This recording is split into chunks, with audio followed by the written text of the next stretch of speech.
Today, we're diving into a story that really changed the game for retail, for data, and for security. We're breaking down the infamous 2013 Target data breach, an event that, honestly, sent shockwaves through the entire industry. So I want you to picture the scene.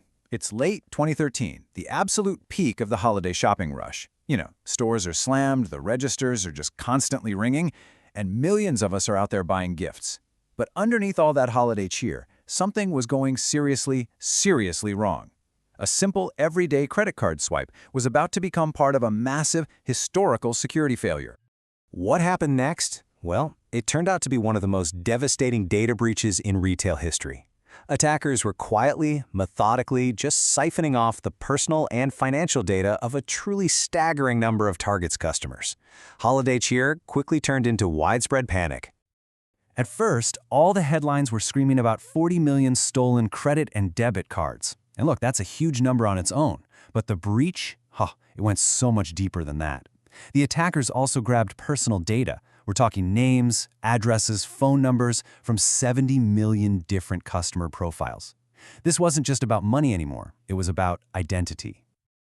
So, the big question is, how on earth did they pull this off? This wasn't some brute force attack, kicking down the digital front door. The way they got in was subtle, it was clever, and it serves as a massive lesson in the vulnerabilities of our modern interconnected systems. All right, so get this. The attack didn't start with Target at all. It began with a third-party heating and air conditioning vendor, the HVAC guys, who had network access just to monitor energy use. The attackers sent a simple phishing email to the vendor, stole their login credentials, and just like that, they walked right into Target's network.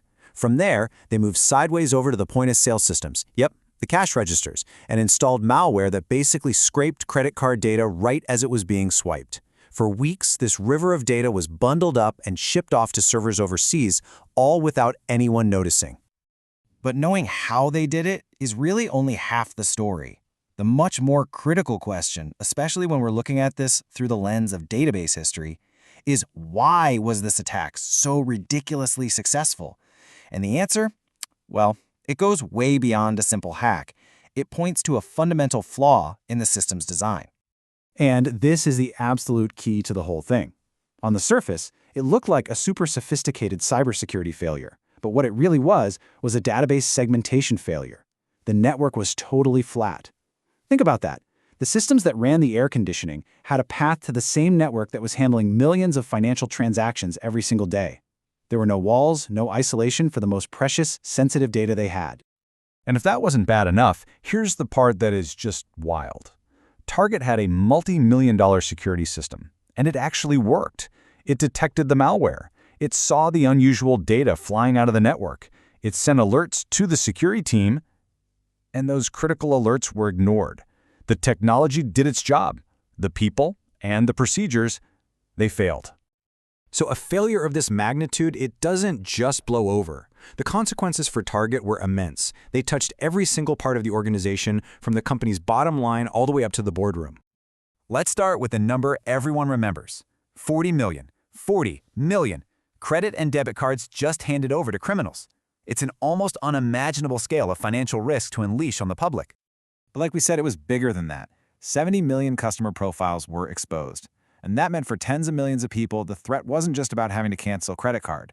It was the long-term lingering risk of full-blown identity theft. So what did this all cost Target in cold hard cash? Over $162 million. And that number covers everything from the forensic investigations, the legal fees, to covering all the fraudulent charges. Just a staggering price to pay for what was ultimately a preventable failure. And the damage went way beyond money, The company's CEO and its chief information officer both resigned. This one breach single-handedly forced the entire United States to finally switch over to chip and PIN cards. And maybe most damaging of all, it took years for Target to even begin to rebuild the trust it had lost with its customers.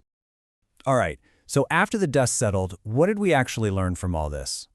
This event became a defining case study. It forced a fundamental rethink of how huge companies protect their data, and it really informs so many of the security practices we take for granted today.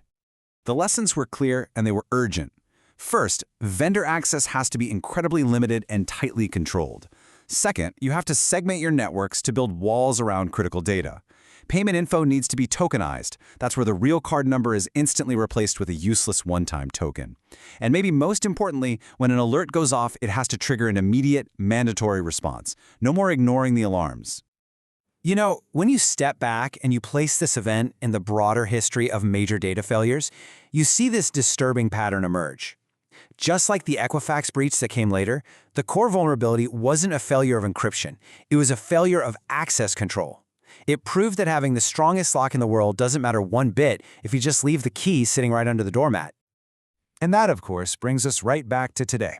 The Target breach forced massive changes in technology, in policy, in our awareness. We have chip cards, we have better monitoring, but the attackers have evolved too. So the real question remains, after all these lessons that were learned the absolute hardest way possible, is our data truly any safer? It's something to think about.